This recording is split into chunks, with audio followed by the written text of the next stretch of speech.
जय हिंद दोस्तों, नमस्कार। एक बार फिर से आप सभी का बहुत बहुत स्वागत है सुप्रिया ऑनलाइन क्लासेस पे। तो आइए आज हम लोग देखेंगे क्लास 10 का डॉक्टर कृष्णा बुक का मैथ का ऑब्जेक्टिव।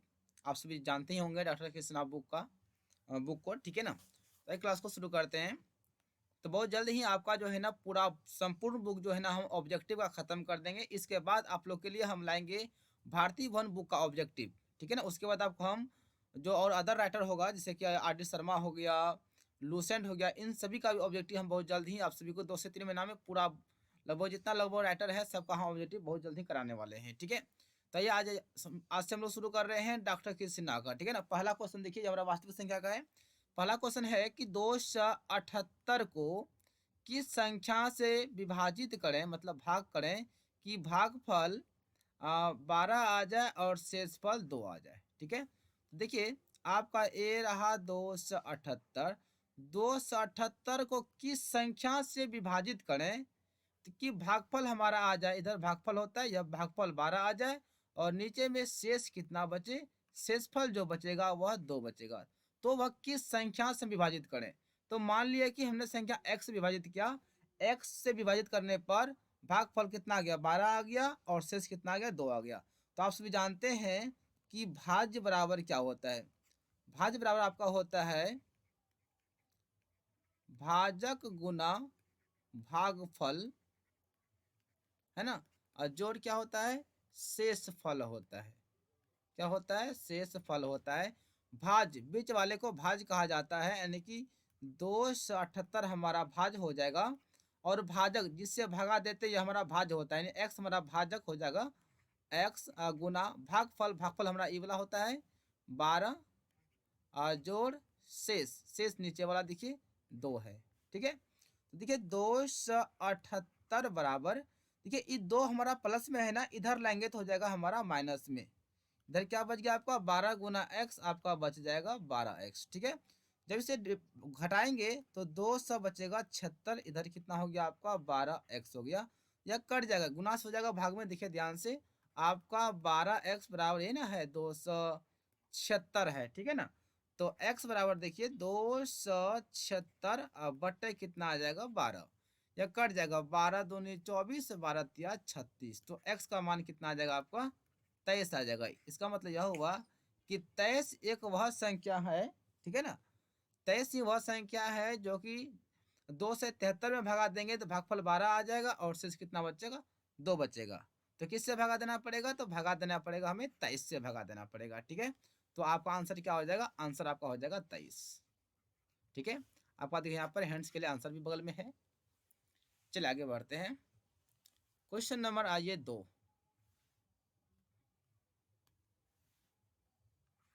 क्वेश्चन नंबर 2 देखिए, सवाल है जब 43 से 1365 में भाग देने पर शेष 32 हो तो भागफल क्या होगा। यानी कि जब हम 43 से, किससे, 43 से 1365 में भागा देते हैं तो हमारा शेषफल नीचे कितना बचता है, शेष जो बचता है वह बच जाता है आपका 32। तो बोलता है भागफल क्या होगा। चलिए हम बोलते हैं भागफल हमारा x होगा। तो वही तरीका, यानी कि 1365 बराबर, यानी कि भाज बराबर यह 43 हो गया भाजक, भाजक गुना भागफल जोड़ शेषफल, यानी कि 43 गुना x जोड़ हो जाएगा शेष 32। देखिए आपका 1365 है, इस 32 को इधर लाएंगे तो प्लस से हो जाएगा माइनस में। आपका कितना बच गया इधर 43x रह गया।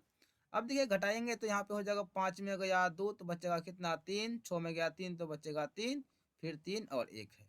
इधर कितना है आपका 43x है। तो इसको ऐसे भी लिख सकते हैं ना, 43x बराबर आपका 1333 है। तो x बराबर क्या हो जाएगा, देखिए ध्यान से 1333 बट्टे या गुना में 43 तो आपका हो जाएगा किसमें, भाग में आ जाएगा, ठीक है ना। तो देखिए ध्यान से x बराबर, देखिए एक बार फिर से लिख देते हैं। आपका कितना है 1300, आपका कितना है 33 है। चलिए इसको हम थोड़ा इरेज कर देते हैं, ठीक है, ताकि दिक्कत ना हो।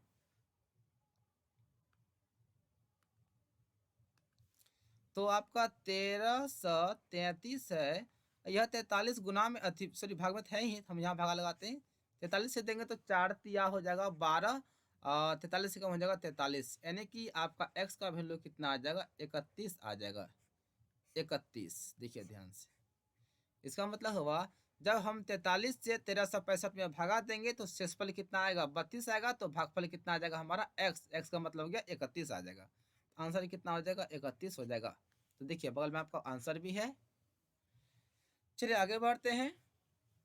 था क्वेश्चन नंबर 3, देखिए 3 में क्या है, यूक्लिड विभाजन एल्गोरिथम के कथन को लिखें। यूक्लिड विभाजन एल्गोरिथम का कथन क्या होता है, आपको जब हम पहले शुरू में जब वीडियो बना रहे थे वास्तविक संख्या पर, वहां भी आपको बताए थे, और यहाँ पर भी देख लीजिए।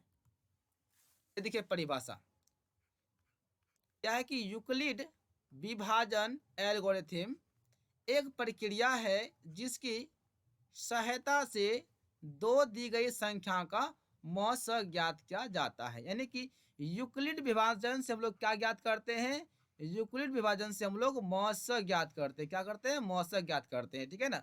और इसे यानी इस विधि को कलन विधि भी कहा जाता है। याद रखिएगा, यूक्लिड विभाजन विधि को क्या कहा जाता है, कलन विधि भी कहा जाता है।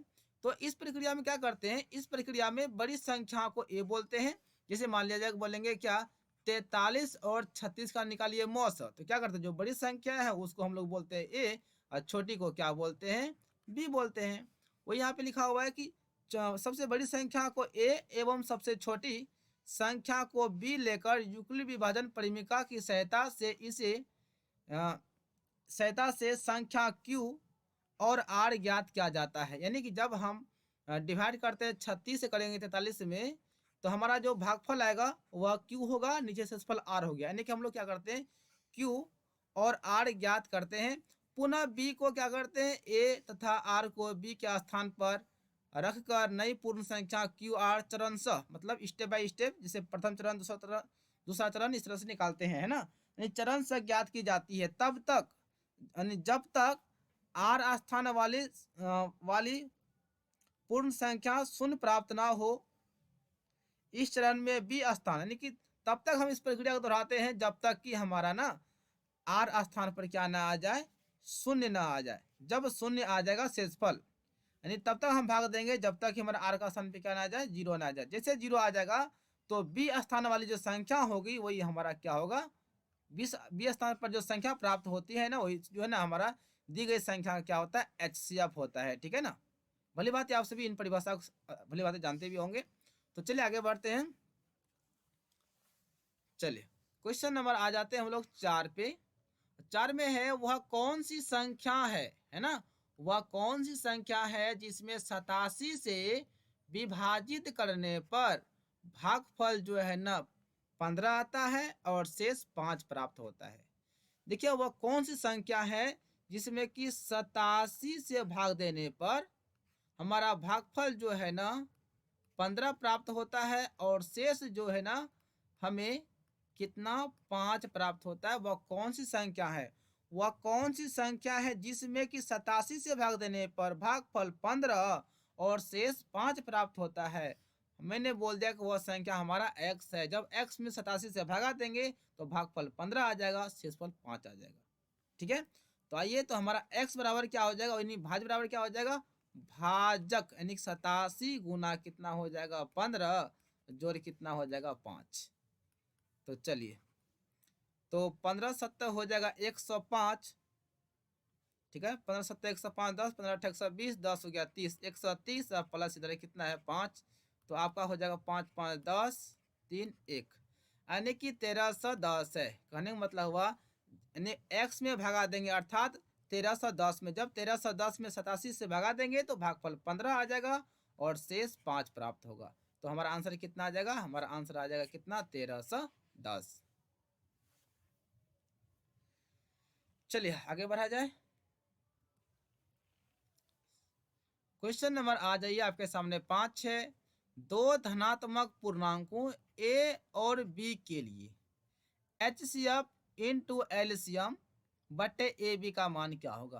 तो यहाँ संख्या की बात करेंगे, संख्या दो को दिया गया, एगो ए है और एगो बी है। तो पहले ए और बी का एचसीएफ और एलसीएम निकाल लेते हैं। तो ए को लिखेंगे ए गुना एक और बी को क्या लिखेंगे बी गुना एक। तो एचसीएफ की बात करेंगे तो एचसीएफ पता है क्या होता है, जो दोनों में कॉमन मिलता है, दोनों में कॉमन क्या मिलता है हमारा एक, तो लेंगे एक, हमारा एचसीएफ हो गया। और एलसीएम पता है क्या होता है, एलसीएम जो दोनों में मिलता है उसको लेना है और जो नहीं मिलता है उनको भी लेना है। जैसे ए नहीं मिला कॉमन और बी नहीं मिला उसको भी ले लेंगे, गुना कर देंगे तो आपका हो जाएगा ए इंटू बी। तो यहाँ से हमारा एचसीएफ और एलसीएम निकल गया। तो बोलता है क्या, बोलता है कि अब बोलता है क्या एचसीएफ गुना एलसीएम बटे ए बी का मान क्या होगा, ये पूछा है ना। एचसीएफ देखिए एक आया हुआ है और एलसीएम हमारा ए इंटू बी है बटे ए बी। देखिए ना यहाँ पे एचसीएफ एक है और एलसीएम कितना है, एलसीएम ए इंटू बी है, तो यहाँ पे लिख दिए बटे ए बी है। तो ए बी खत्म हो गया एक बार में, तो कितना बचा एक, यानी कि एचसीएफ इंटू एलसीएम बटे ए बी का मान जो है वो हमारा कितना आ जाएगा, एक आ जाएगा। एक हमारा आंसर हो जाएगा। अब बगल में देखिए आपका आंसर परफेक्ट है। ठीक है, चलिए आगे बढ़ा जाए। क्वेश्चन नंबर आ जाइए 6। 6 में क्या है, बताइए कि 15/24 का दशमलव रूप शांत है या नहीं है। देखिए दशमलव प्रसार ना, दशमलव प्रसार शांत होने के लिए, देखिए शांत होने के लिए हर में क्या क्या चाहिए, हर में 2 और 5 चाहिए। अगर 2 और 5 रहेगा तभी वह क्या होगा, शांत होगा, नहीं तो नहीं होगा। अगर केवल 2 भी रहेगा फिर भी शांत होगा, केवल 5 रहेगा तो फिर भी शांत होगा। लेकिन 2 और 5 दोनों रहे, एक्स्ट्रा कोई 3 या 7 और आ जाए तो वह अशांत हो जाएगा। ठीक है ना, तो वह शांत नहीं होगा। केवल 2 और 5 रहेगा तभी शांत होगा। अगर 2 भी रहे 5 भी रहे और कोनो आ जाए तब फिर वह शांत नहीं होगा। चलिए आपका यहाँ पे है कितना, 15 है कितना भाई 24। तो देखते हैं इसका हर में क्या प्रक्रिया है। तो 15/24 को तोड़ेंगे ना, तो 2 दूनी 4, 4 दूनी 8, 8 तिया 24। अब कितने स्टूडेंट बोलेंगे सर जी तो हमारा आसान हो जाएगा, लेकिन देखिए पहले ये कट रहा है, ऐसे नीचे अभी देखेंगे ना, 2 2 2 3 3 आ गया तो आसान हो जाएगा। लेकिन देखिए डिवाइड हो रहा है ना, 3 एकम 3 और 3 5 15। अब देखिए 5/2 2 2। तो हर में देखिए थोड़ा ध्यान से देखिए, ये रहा हमारा हर, और हर में देखिए 2 आ गया ना, केवल 2 है तो फिर भी शांत होगा, केवल 5 है तो फिर भी शांत होगा, 5 और 2 दोनों रहे फिर भी शांत होगा। लेकिन एक्स्ट्रा कोनो आ जाएगा तो वह शांत नहीं होगा। लेकिन फिलहाल में अभी देखिए तो क्या है, केवल 2 है, इसका मतलब यह क्या दशमलव प्रसार, यह शांत है। क्या भाई, यह शांत है, यानी कि 15/24 का दशमलव प्रसार क्या होगा, बिल्कुल शांत होगा, है ना। देख लीजिए बगल में आपका आंसर परफेक्ट है। ठीक है, चलिए आगे बढ़ते हैं। क्वेश्चन नंबर आइए 7 है, बताइए कि 25/48 का दशमलव रूप शांत है या अशांत आवर्ती है। चलिए आपको हम बताए थे ना कि शांत होने के लिए क्या चाहिए, शांत होने के लिए हर में चाहिए 2 और 5। 2 और 5 है तो शांत होगा, नहीं तो नहीं होगा। ठीक है, तो देखिए यहाँ पे आपका है 25/48 है, 25/48, 48 का कर दीजिए गुणनखंडन, तो 2 दूनी 4, 2 चौक 8, 2 एकम 2, 2 दूनी 4, फिर 2 से देंगे तो 2 छक 12 और 2 तिया छो। चलिए 2 सीधा 2 का पावर कर दीजिए, 1 2 3 4, 2 का पावर 4 गुना 3। अब देखिए थोड़ा हर को देखिए, यहाँ ये रहा हमारा हर, और हर में देखिए क्या है हमारा 2 तो है, लेकिन फिर क्या आ गया 3 आ गया है। 3 आ गया, जैसे 3 आ गया तो भैया यह शांत कभी नहीं होगा। और देखिए क्या करता है, कोना कोनी की तरह से नहीं कट रहा है, इसका मतलब 25/2 का पावर 4 इंटू 3 होगा। तो हर में 3 है ना, इसलिए यह हमारा शांत नहीं होगा, शांत नहीं होगा, यह हमारा क्या होगा, इसलिए जो है ना हमारा 25/48 का दशमलव प्रसार जो होगा, दशमलव प्रसार क्या होगा, अशांत हो जाएगा। क्या हो जाएगा? अशांत होगा। ठीक है, क्या हो जाएगा? अशांत हो जाएगा। चलिए आगे बढ़े। चलिए, मुझे उम्मीद है कि बिल्कुल यह बात समझ में आ गया होगा। 25 बट्टे क्या है? 48 है। 48 यह हमारा क्या है? अशांत है। चलिए क्वेश्चन नंबर आते हैं 8 पे। 8 में है बताइए कि एक परिमेय संख्या और एक अपरिमेय संख्या का योग एक परिमेय संख्या होती है या फिर अपरिमेय संख्या होती है। देखिए सवाल है कि एक परिमेय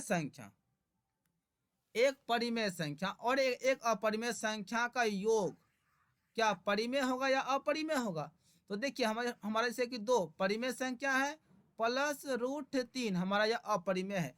परिमेय और अपरिमेय का जब हमने योग कर दिया तो यह बराबर हमारा क्या हो गया? अपरिमेय संख्या हो गया। क्या हो गया? अपरिमेय हो गया। जैसे कि हम परिमेय संख्या 0 भी लेंगे, उसमें जोड़ देंगे √2 कुछ जोड़ दीजिए, तो फिर भी हमारा क्या हो जाएगा? यह हमारा अपरिमेय संख्या ही है। तो याद रखिएगा, एक परिमेय संख्या और एक अपरिमेय संख्या का योग हमेशा क्या होता है? अपरिमेय संख्या होती है। तो हमारा आंसर क्या हो जाएगा? अपरिमेय संख्या। जैसे यहाँ पे योग पूछा है, अगर पूछ देता है कि अंतर क्या होगा, अंतर, अंतर का मतलब घटा, तो अंतर भी हमारा ना वही होगा। जैसे कि आपका देखिए यहाँ पे 2 + √3 है ना, यहाँ पे हो जाएगा 2 - √3 है ना। या अंतर भी हमारा कौन संख्या मिलेगा? अपरिमेय ही मिलेगा। तो याद रखिएगा, दो परिमेय संख्याओं का योग अथवा अंतर हमेशा क्या होता है? यानी कि सॉरी, एक परिमेय और एक अपरिमेय, एक परिमेय और एक अपरिमेय का योग अथवा अंतर हमेशा जो है ना, हमेशा कौन संख्या मिलती है? हमेशा मिलती है अपरिमेय संख्या। राइट, याद रहेगा ना। चलिए, तो इस क्वेश्चन का आंसर क्या हो जाएगा? हमारा अपरिमेय। यहाँ देखिए बगल में हैंड्स में अपरिमेय लिखा हुआ आंसर। चलिए क्वेश्चन नंबर 9 है, बताइए कि निम्नांकित कथन सत्य है या असत्य। यानी कथन जो लिखा हुआ है वह सही है या फिर नहीं है। सवाल है कि दो अपरिमेय संख्याओं का गुणनफल भी अपरिमेय होता है। यानी कि दो को अपरिमेय लेंगे तो गुणा करने पर क्या अपरिमेय ही मिलेगा? देखते हैं। जैसे कि हमारा √2 एक अपरिमेय है, √3 अपरिमेय है, दोनों को गुना कर देंगे तो क्या मिल गया? √6, यह तो हमारा अपरिमेय हो गया। और जांच कर लेते हैं ना। जैसे कि √3 अपरिमेय है और 2√3 अपरिमेय है। गुना करेंगे तो देखिए यहाँ से दो, ये दोनों से 3 से एगो 3 बार हो जाएगा तो 2 तिया हो जाएगा 6, तो यह तो हमारा क्या हो गया? परिमेय हो गया। इसका मतलब क्या हुआ? इसका मतलब यह समझ में आ गया कि दो अपरिमेय संख्या गुणनफल कभी अपरिमेय होगा तो कभी परिमेय होगा। तो सवाल में क्या था कि दो अपरिमेय संख्या गुणनफल भी अपरिमेय होता है? नहीं होता है, अपरिमेय नहीं होता है। कभी अपरिमेय होता है तो कभी परिमेय होता है। दोनों मतलब खाली अपरिमेय नहीं ना होता है। तो क्या बोलेंगे? कथन जो है ना गलत है, कथन असत्य है। आंसर हो जाएगा असत्य। देख लीजिए। चलिए आगे बढ़ते हैं। क्वेश्चन नंबर 10, 2 + √3 परिमेय है या अपरिमेय? अभी जस्ट आपको बताए थे, एक परिमेय संख्या और एक अपरिमेय संख्या का योग अथवा अंतर हमेशा होता है अपरिमेय संख्या। यहाँ पर योग है तो हमारा क्या हो जाएगा? अपरिमेय संख्या। अपरिमेय संख्या है ना। अगर अंतर भी होता ना, जैसे कि 2 - √3 होता ना, फिर भी कौन संख्या होता? फिर भी हमारा होता अपरिमेय ही संख्या। कौन संख्या होता? अपरिमेय ही होता। चलिए आगे। हाँ, क्वेश्चन नंबर देखिए 11 है, 43 देखिए ध्यान, 43/2 और 5/3 का दशमलव विस्तार दशमलव के कितने स्थान के बाद रुक जाएगा। तो देखिए इसका दो तरीका है। एक तरीका तो आप ऐसे बनाइए, जिससे कि 43/2 गुने 5/3 है ना। ऐसे बनाइए। देखिए 43 आपको बेसिक तरीका पहले बता रहे हैं। 2 का पावर 4 का मतलब कितना होगा? 2 दूनी 4, 4 दूनी 8, 8 दूनी हो जाएगा 16। गुना 5 का पावर 3 का मतलब क्या हो, 5 को 3 बार गुना करना, यानी कि हो जाएगा 125। चलिए 43 बट्टे गुना करेंगे तो 16 पंचे हो जाएगा 80, बचा कितना हमारा 8, 16 दूनी 32, 8 हो जाएगा 40, 16 4 हो जाएगा 20। चलिए देखिए ध्यान से, आपका ऊपर में 43 बट्टे, देखिए हम 2000 भगा इतना भी कर सकते हैं, 43 कर सकते हैं, लेकिन हम इसको अलग अलग कर देंगे, इससे कि 2 गुना कर देंगे 1000, तो 43 बट्टे, देखिए 2 गुना 1000 तो हमारा 2000 पुट जाएगा ना, इसलिए अलग कर दिए ताकि हमको 2 से कटाने में सुविधा पड़ेगा। तो 2 एकम 2, 2 दूनी 4, 2 एकम 2, 2 पंचे 10, तो कटाने पर हमारा आ गया 21.5 बट्टे यहाँ पे क्या है 1000 है। इस दशमलव को और उड़ा देंगे तो हमारा क्या आ जाएगा, हमारा और एक जीरो बाहर जाएगा। तो देखिए ध्यान से, 215, नीचे कितना जीरो है, 4 जीरो, तो 1 2 3 1 4, दशमलव मार दिए, 4 अंक के बाद हमारा हो गया दशमलव। तो देखिए ध्यान से, सवाल था कि दशमलव के कितने स्थान के बाद वह रुक जाएगा। तो देखिए ध्यान से, दशमलव के देखिए 1 2 3 4, 4 स्थान आते आते यह क्या हो गया, रुक गया। तो इसका मतलब आंसर हो गया कि दशमलव के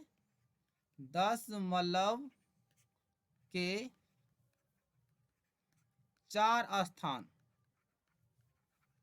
के बाद क्या होगा, रुक जाएगा। हमारा आंसर हो जाएगा 4 स्थान के बाद। देखिए यहाँ से 1 2 3 4 है ना, 4 का स्थान है ना, रुक गया। अब तो एक हमारा यह बेसिक तरीका हो गया, क्या हो गया, ये हमारा बेसिक था, ताकि आपको हम प्रमाण के साथ बता दें। अब देखिए, जैसे कि आप यहाँ देखिए क्वेश्चन को देखिए ध्यान से, आपको हम शॉर्ट ट्रिक बता रहे हैं, थोड़ा क्वेश्चन को गौर कीजिए। ये रहा क्वेश्चन है ना, एक क्वेश्चन है, तो 43 बट्टे 2 का पावर 4 इंटू 5 का पावर 3 है। तो देखिएगा, पावर जितना बड़ा होगा ना, जितना पावर होगा उतने अंक के बाद दशमलव जाके रुक जाएगा। तो पावर 3 है, पावर 4 है, तो सबसे बड़ा पावर कौन है, 4 है, तो इसका मतलब हुआ कि 4 अंक के बाद वह दशमलव प्रसार होगा ना, रुक जाएगा आपका, ठीक है ना। तो आपको हम एक बेसिक तरीका था जो आपको हम यहाँ पे दिखा दिए, नहीं तो आपको यहीं पे हम बोल सकते थे कि बड़ा पावर 4 है तो 4 अंक के बाद वो जाकर रुक जाएगा। जैसे हम बोलेंगे कि 7 बट्टे 2 का पावर 6 इंटू 5 का पावर 9, जब इसको सॉल्व करेंगे तो कितने अंकों के बाद दशमलव स्थान पे, मतलब दशमलव के कितने अंकों के बाद जाकर वह शांत हो जाएगा। तो आप देखेंगे सर जी पावर में यहाँ 6 है, यहाँ 9 है, तो बड़ा पावर कितना हो गया 9, इसका मतलब हुआ 9 अंक के बाद, 9 अंक के बाद वह क्या हो जाएगा आपका, जाके शांत हो जाएगा, ठीक है ना। यानी कि देखना है हर में बड़ा पावर जितना होगा उतने अंक के बाद दशमलव प्रसार शांत हो जाएगा, राइट। चलिए मुझे उम्मीद है कि आप सभी यह बात समझ में आ गया होगा ट्रिक। चलिए जी अब आगे बढ़ते हैं, और प्यारा सा क्वेश्चन है, क्वेश्चन नंबर 12 है कि संख्याओं 50 और 25 के एचसीएफ और एलसीएम का गुणनफल बताइए। देखिए इसको ही बनाने का दो तरीका है, पहले तो आप 50 और 25 का एचसीएफ एलसीएम निकाल लीजिए, फिर बाद में दोनों को गुना कर देंगे तो हमारा आंसर निकल जाएगा। तो 50 है तो देखिए 25 गुना 2 करेंगे तो 50, यहाँ पे 25 गुना 1 तो हो जाएगा 25।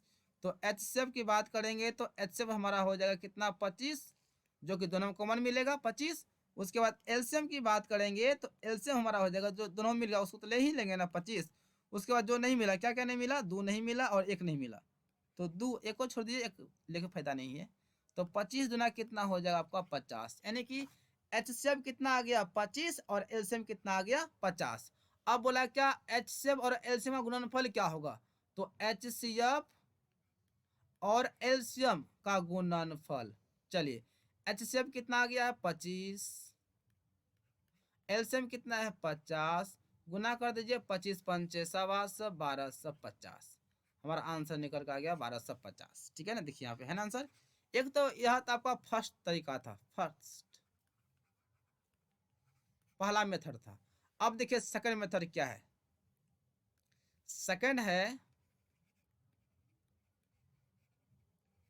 सेकंड मेथड क्या है, हम लोग जानते हैं ना कि संख्याओं का गुणनफल यानी कि दो संख्याओं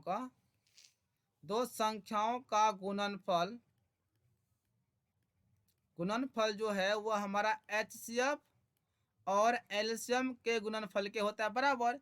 यानी जब हम इन दोनों संख्या गुना कर देंगे ना, वही हमारा गुणनफल ही हो जाएगा, HCF और एलसीएम गुणनफल के बराबर हो जाएगा। यानी सीधा सीधी बोलेंगे तो 50 और 25 को गुना कर देंगे तो ये हमारा HCF और एलसीएम के गुणनफल के बराबर हो जाएगा। तो 25 पंचे 125, 1250, यही हमारा जो है ना HCF एंड एलसीएम के गुणनफल के क्या हो गया, बराबर हो गया, है ना। चलिए आंसर हमारा निकल के आ गया। चलिए आगे बढ़ते हैं। क्वेश्चन नंबर आते हैं 13 पे। 4/75 का दशमलव प्रसार शांत है या अशांत आवर्ती। क्या लिखा हुआ है, 4/75 का दशमलव प्रसार शांत है या अशांत आवर्ती, है ना। चलिए तो शांत है अथवा अशांत है, उसके लिए क्या करते हैं हम लोग, हर को चेक करते हैं। यदि हमारा हर में 2 और 5 आ जाए तब हमारा क्या होता है, तब हमारा हो जाता है शांत, नहीं तो क्या होता है, अशांत होता है। चलिए 75 को तोड़ देते हैं 3 से, 3 दूनी 6, 3 पचे 15।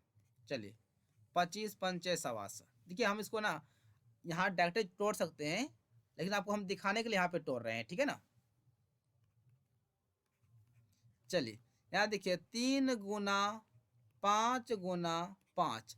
अब देखिए हर की बात करेंगे तो हर को देखिए तो हर में क्या है, 5 तो सही था लेकिन 3 आ गया है। 3 आ गया तो क्या होगा, अशांत हो जाएगा ना। शांत होने के लिए 5 चाहिए और 2 चाहिए, या केवल 5 भी रहेगा फिर भी चलेगा, केवल 2 रहेगा फिर भी चलेगा। लेकिन यहाँ पे 5 है, इसके अलावे 2 नहीं आकर कितना आ गया, 3 आ गया है। यही 3 तो 12 हो गया ना। इसका मतलब हुआ कि 4/75 का दशमलव प्रसार जो है वह क्या है, अशांत आवर्ती है। क्या है, अशांत आवर्ती है। ठीक है, ये हमारा क्या हो गया, आंसर हो गया। चल आगे क्वेश्चन नंबर आ जाइए 14 है। यदि भिन्न a/b में b बराबर to the power n 5 to the power m के रूप में है तब a/b का दशमलव प्रसार होगा, है ना। देखिए ध्यान से, आपका a/b कोई संख्या दिया गया है और बोला गया क्या, b बराबर 2 का पावर n और 5 का पावर m है। तो n और m का बारे मतलब जान लीजिए, n और m हमारा क्या है जी, पूर्णांक है। क्या है हमारा, पूर्णांक है। कैसा पूर्णांक, तो धनात्मक पूर्णांक, ठीक है ना। इसका मतलब हुआ n का जगह हम 1 धरेंगे तो इसका मतलब यहाँ 2 हो जाएगा। अगर n का जगह में 2 धरेंगे इसका मतलब यहाँ पे 2 को 2 होगा। अगर n का जगह में अगर हम 3 धरेंगे तो इसका मतलब हुआ 2 3 गो होगा।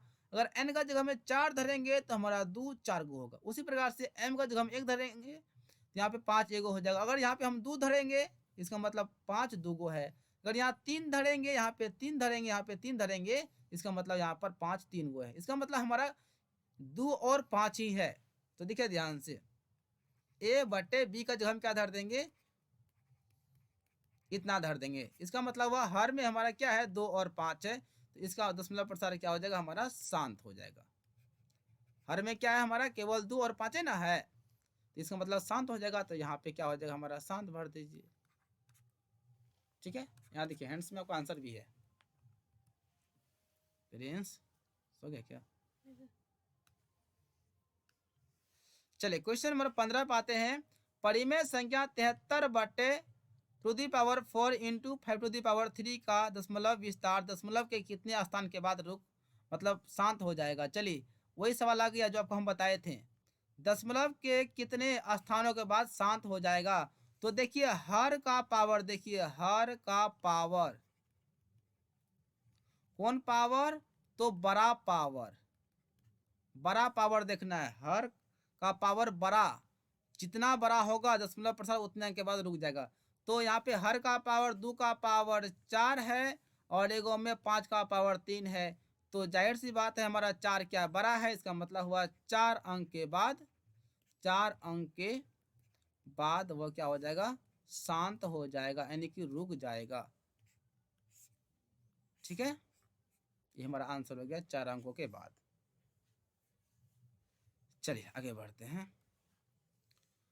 क्वेश्चन नंबर आ जाइए,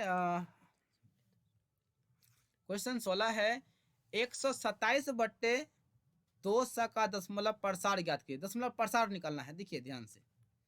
127 बट्टे क्या है 200 है। आप चाहे तो सीधा 200 से भागा लगा सकते हैं 127 में, ऐसे भी लगा सकते हैं, ठीक है ना। तो 0 पॉइंट मारेंगे तो यहाँ 0 हो जाएगा, 2 छक हो जाएगा 12, 0 आ जाएगा, 0 7 यहाँ से कैंसिल कर गया। पॉइंट मार चुके यहाँ पे, पॉइंट मार चुके हैं ना, तो 0 अपने मन से आ जाएगा। तो 2 तिया 6, तो देखिए यहाँ से 0 0 यहाँ पे 1, फिर दशमलव मार चुके हैं, देखिए ये दशमलव नहीं, जो हमारा 0 ऐसे ही लिखे हैं, या फिर 0, तो 2 पंचे हो जाएगा 10, ठीक है ना। तो इसका दशमलव प्रसार कितना हो जाएगा, यानी कि 127/200 का दशमलव विस्तार जो हो जाएगा 0.63,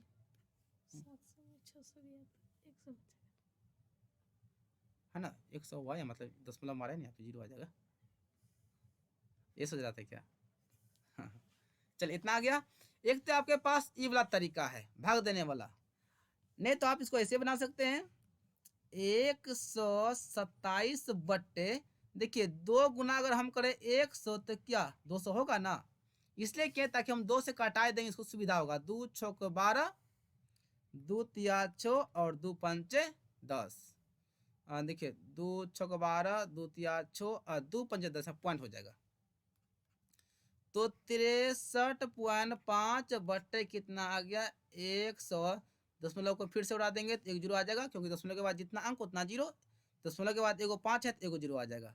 तो देखिए 635, कितना जीरो है 3 जीरो है, तो 3 अंक के बाद दशमलव, तो 1 2 3, 3 अंक के बाद दशमलव मार दीजिए, या कुछ नहीं तो आप जीरो लिख सकते हैं। तो क्या समझ में आया। आप चाहे तो यहाँ भाग से बना सकते हैं, अथवा तो यहाँ पे दिमाग लगाइएगा तो यहाँ पे बन जाएगा इस तरीका से, जैसे आपको सुविधा पड़े आप बना सकते हैं, ठीक है। चलिए आगे बढ़ते हैं। क्वेश्चन में आते हैं 17 में 625 के अभाज्य गुणनखंड में 5 का घात क्या होगा, यानी कि 625 का जब हम करेंगे अभाज्य गुणनखंड, उसमें 5 का घात क्या होगा। एक बात याद रखिएगा, जिसका घात पूछेगा ना केवल उसी से भागा लगाएंगे और किसी से नहीं लगाएंगे, ठीक है ना, क्योंकि मतलब है 5 का घात से ना, तो हम 5 से भागा लगा देंगे, पक्का है। जिसका घात पूछेगा ना उससे भागा लगेगा, पक्का है। तो 5 एकम 5, 5 दूनी 10, 5 25, फिर 5 से 25 पंचे 700, फिर 5 से 5 25। तो देखिए 5 का पावर जो हो गया 1 2 3 4, 5 का पावर 4। तो सवाल बोलता है कि 5 का घात कितना होगा, तो बोलेंगे 5 का घात कितना होगा, देखिए 4 है।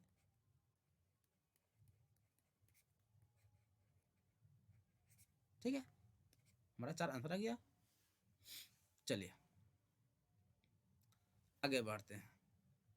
क्वेश्चन नंबर 18 है कि 156 का अभाज्य गुणनखंड ज्ञात करें।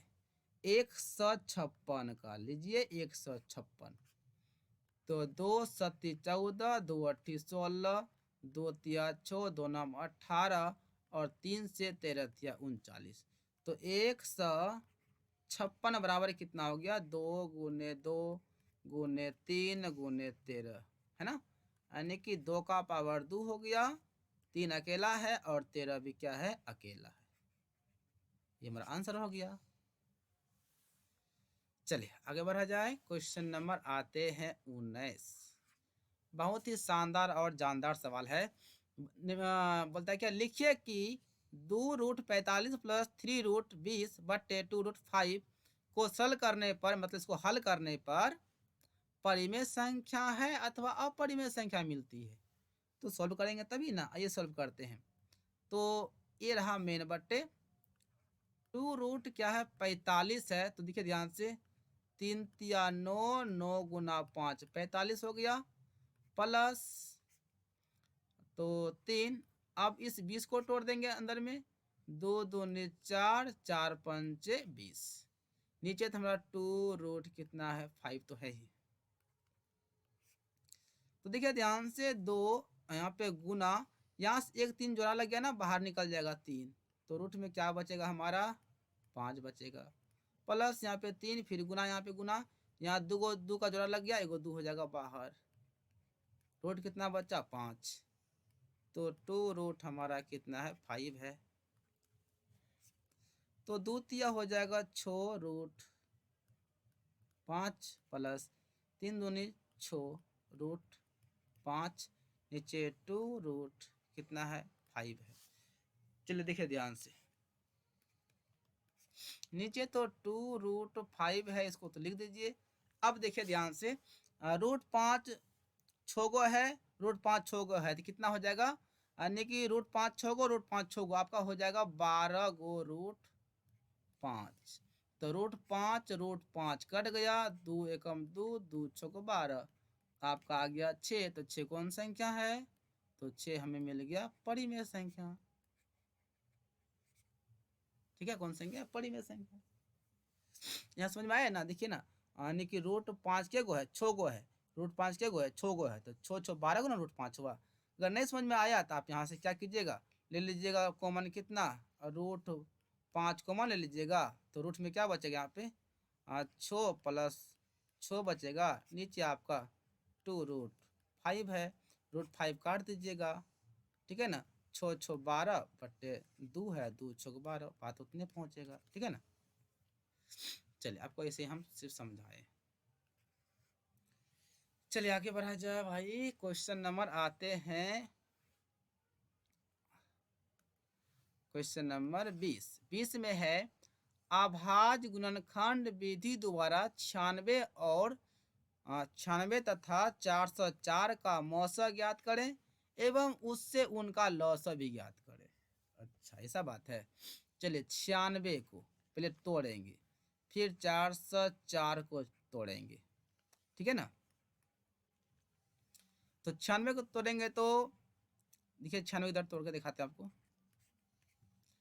4 से 4 दूनी 8 और 4 6 24, फिर यहाँ 2 से 2 एकम 2, 2 तिया 6, यानी कि 4 गुना 2 गुना 13।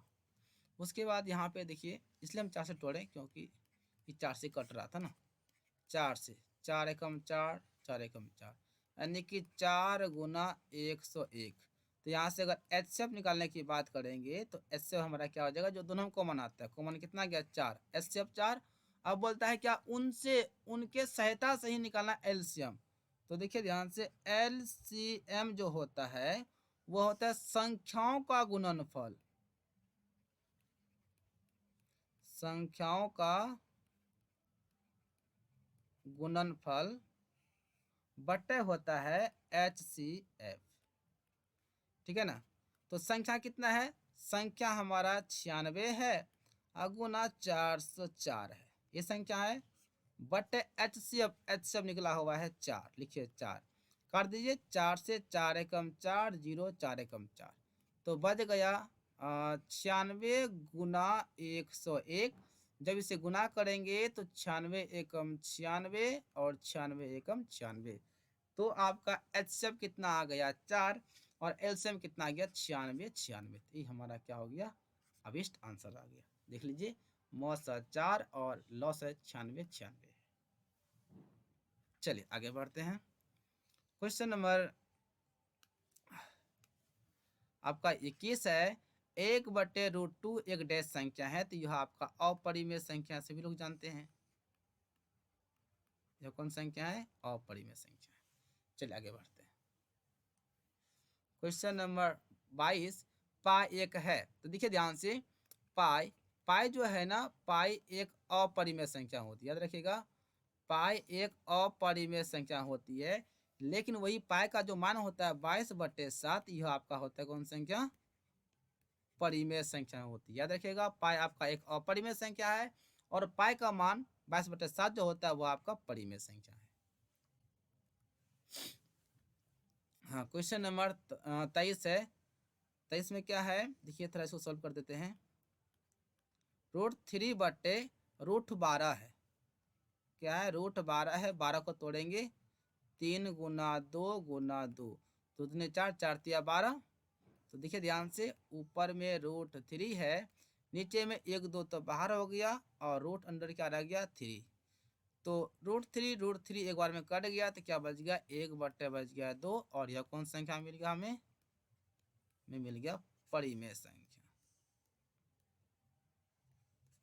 ठीक है, ये परिमेय संख्या। चलिए आगे बढ़ा जाए। क्वेश्चन नंबर 24 है, क्या है? 1.34 है ना, 34 को परिमेय के रूप में लिखिए। बस सिंपल से इसको उड़ा दीजिए, दशमलव। उड़ाने के बाद दशमलव के बाद जितना अंक उतना जीरो, दशमलव के बाद 2 अंक है, 3 और 4, तो 2 जीरो लगा देंगे।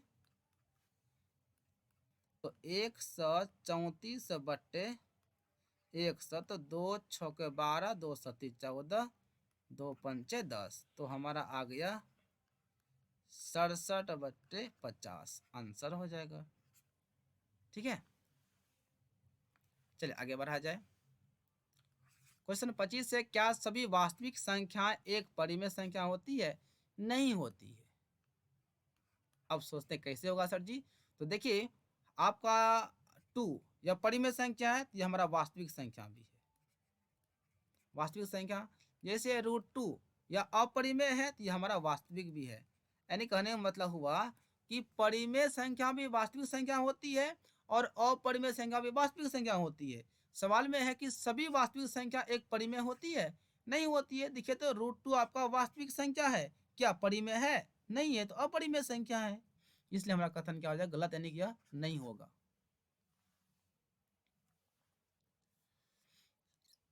क्वेश्चन नंबर 26, सही शब्द या अंक से रिक्त स्थान की पूर्ति कीजिए। 1/√3 डैश संख्या है।